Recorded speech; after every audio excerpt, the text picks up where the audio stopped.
One of the best parts about MMORPGs is that you have the ability to customize your character and make it your own. You pick your race, your class, and then give yourself a haircut and maybe some tattoos, and then venture forth to carve out your own place in the world. And one of the most important parts of that is giving yourself a unique set of abilities to bring to the table. So today, we're going to focus on what that aspect of character progression will be like in Pantheon Rise of the Fallen. This is BazgrimTV. Learn, laugh, level up. One of the first things most people learn about Pantheon is that it has a heavy emphasis on class identity. This is, after all, one of the game's primary tenets, and one of the ways that Pantheon kind of goes against the grain of how most modern MMOs work. Class identity means that each class has a specific role and purpose. So you can't, for example, pick a paladin and then later decide if you want that paladin to be more of a healer, a tank, or a DPS. In Pantheon, the paladin is a tanking class. They will, of course, have some healing abilities, but not so much that they would always be able to heal as well as a cleric, for example. And with that apparent lack of flexibility, a natural question a lot of people may have is that if I have, for example, a level 30 paladin, what other than gear will separate me from every other level 30 paladin out there? And that's where the Living Codex comes in, which allows you to modify your abilities. So to start off, let's have creative director Chris Joppa-Perkins explain how a customization system like this fits into a role-based game.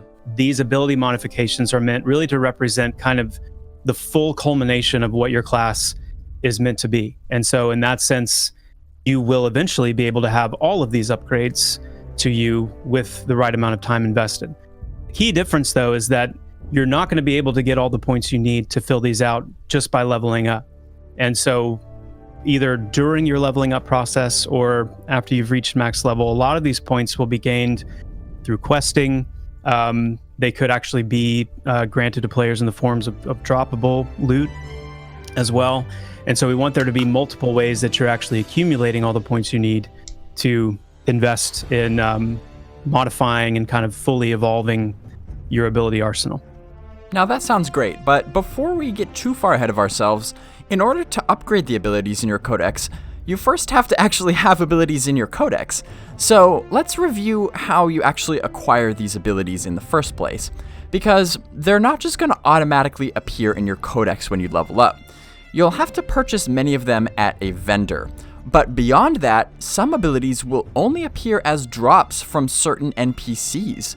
And even beyond that, some of the most powerful abilities, notably epic abilities, will be acquired only by completing quests from special NPCs that you'll have to actually locate in the most remote parts of Terminus. I'm reminded of the scene at the very end of, what was not the most recent Star Wars movie that came out, but the one before that, like not the Force Awakens? I think it was The Force Awakens, the one that ends with her finding Luke Skywalker. Yeah. So I'm reminded of that scene where in Terminus exist these certain masters, if you will, of class-based masters of their order or their line, and they hold very powerful information about certain abilities and skills. I would include skills in that are only achievable by finding these certain masters and convincing them to teach you what they know. So when we think of epic abilities, we're thinking of abilities that are very powerful, thus the epic nature, and very hard to obtain because it's not only about finding this person, but it's about, similar to you think of like epic weapons and the epic quests that go along with them, it's about convincing this person through whatever hoops they think you need to jump through to convince them that you're worthy to learn this. It's not only at the highest tier level that you would find epic abilities. Let's say there's 5 epic abilities for each class. Totally pulling that number out of my head right now, but let's say there's a finite number. Some of them may be obtainable at lower levels, But Okay. they're all going to be things that are difficult for you to achieve. Certainly by yourself, you're going to need help, and things that you really have to invest time in to gain. So as you can see, gathering different abilities while adventuring will be one way that you can set yourself apart from other players of your class at any given level. But of course, regardless, as you get higher level, your codex will start to get quite full. So when that happens, you can still quickly and easily find the abilities you want by using this sort function to arrange them by name, level, or type. And if that's still not enough organization for you, you can personalize your codex by assigning these colored markers to abilities to make them even easier to find. So, for example, if you want to make it easier to find your group buffs or your spells versus undead, you can make your own categories however you prefer. It is worth mentioning that if you get an ability that is a direct upgrade to an ability that you already have, it will replace it in your codex, and you'll no longer have access to that lower level ability. Now, there's pros and cons to this, of course, but for one thing, it will keep your codex a lot less cluttered. But at the same time, if there are certain situations where you would actually prefer a lower level version of a spell, you just won't have it anymore. Now keep in mind that by the time we, the players, actually get our hands on this, the abilities will be listed only on the left page, and the right page will be designated for showing you more details about whatever ability you have selected. And you can see a mock-up of that page here. This is also where you'll be able to set text macros for each ability.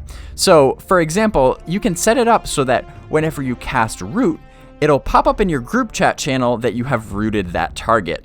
And most importantly to the topic of this video, this is where you can interact with the mastery system, which allows you to upgrade these abilities in various ways. And in order to upgrade these abilities, you need to first earn some mastery points. And I'll let Joppa explain the different ways that you can do that. The basic bread and butter way of gaining mastery points is through essentially leveling up. Every time you level, starting at level 1, when you hit level 2, you're going to get a mastery point. That ding will net you a mastery point. But you also have the mastery bar in your inventory, and that mastery bar is going to fill up a lot slower than your experience bar. You might not see your first mastery point from mastery experience until, level 10-ish or so. But as normal experience gain slows, the higher and higher level you get, that mastery bar will most likely stay static in terms of the amount of experience needed. And you'll start seeing those mastery points accumulate. Even at higher levels, you'll probably be getting 2, 3, 4 mastery points a level at that stage. So we have kind of a target goal of how many mastery points we expect or want players to be able to accumulate through leveling by the time they reach 50. In addition to that, there are going to be several quests throughout the game that award mastery points for completion. There's going to be most likely a couple of NPCs that are very rare, very, very rare. And think of them almost as like treasure goblins in Diablo kind of thing, where the excitement of finding one of those is that killing one will net you like a full bar of mastery experience. And so be a lot of fun, to kind of find one of those running around. There's also going to be, again, very, very rare drop items called mastery shards that you probably won't start seeing on mobs until a certain level. Let's say level 20, an NPC level 20 and above would have a very, very small chance to drop a mastery shard. And after accumulating 4 of those, you could bring those to a crafter, and they would be able to kind of fashion those together into a mastery crystal. And in a very, very, very, very rare chance of NPCs dropping a fully intact mastery crystal. Once you have a mastery crystal, you can either sell that to another player, or you can yourself bring it to a special NPC that will be in all the major cities and in certain villages and outposts that will exchange that mastery crystal for a mastery point. And so you'll be able to accumulate mastery outside of leveling, at least in those 2 ways. There's a few more we might talk about more down the road, but at least 2 additional ways you can accumulate those as you go. So now that you have some mastery points, let's go to the Living Codex to assign them. You can spend points to either upgrade your active abilities or to invest in passive abilities. Either way, it's really simple to do. When you look at an ability in your codex, you'll notice that there are 3 empty dots under it. Each of these represents an upgrade that can be made to that ability by spending mastery points. But with each more powerful upgrade, the cost is exponentially more points than the previous one.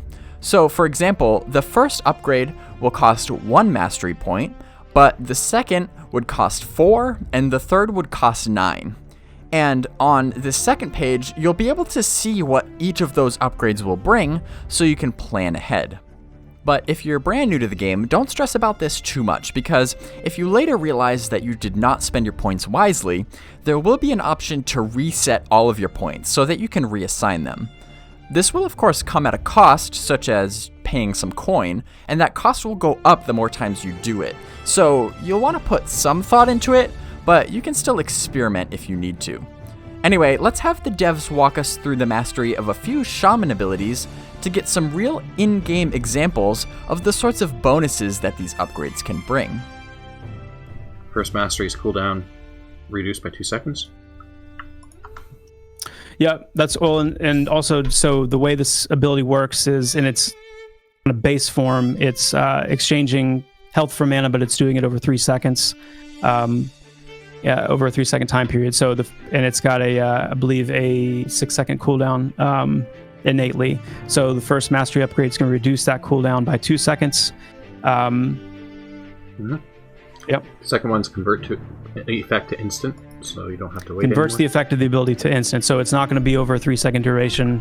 The health and mana exchange is going to happen instantly as the ability is cast. Yep. And the third one and then the third pip. An additional 2 seconds. Additional 2 seconds. So once this ability is fully upgraded, you're going to have a very consistent, very rhythmic, very available health mana conversion. Okay, so the first one reduces target's fire resistance by 2, increases your fire resistance by 2. Mm-hmm. Second one is reduces target's fire resistance by 4, increases your group's fire resistance by 4, again going to the group. Yep. So now here on the second upgrade tier of this fire spell, we have what we saw in the Animus one with the 4+4, and now it being applied to the group. And now, as we move to the final mastery upgrade, let's go ahead and pull that one up. Gains Windswept. So if you get that fully upgraded and you get that cast on the group, I'll come up here and demonstrate on Torn Health while we're talking. See if I can blast him. Second mastery point, as Chris was saying, extend to 1 hour. Third one grants melee and range weapon proc, Strike of the Fire Claw. And that's just a very, very small sampling.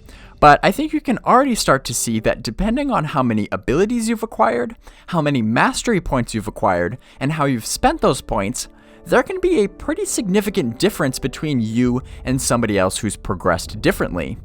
In this case, you'll know that a shaman is always going to be able to fill that support role with heals and buffs, but the nuances of how they accomplish that may vary from player to player, and I think that could be really interesting.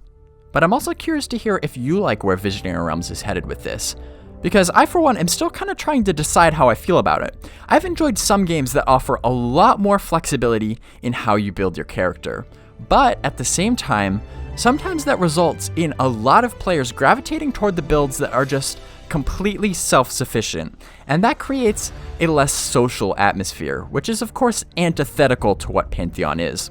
So what are your thoughts? Do you think the devs have found that right balance? Let me know in the comments below. We'll keep an eye on this as time goes on, so if you haven't already, hit the subscribe button now, because this channel is 100% dedicated to following the development process of Pantheon. I've got more videos in the works, so I will see you in the next one.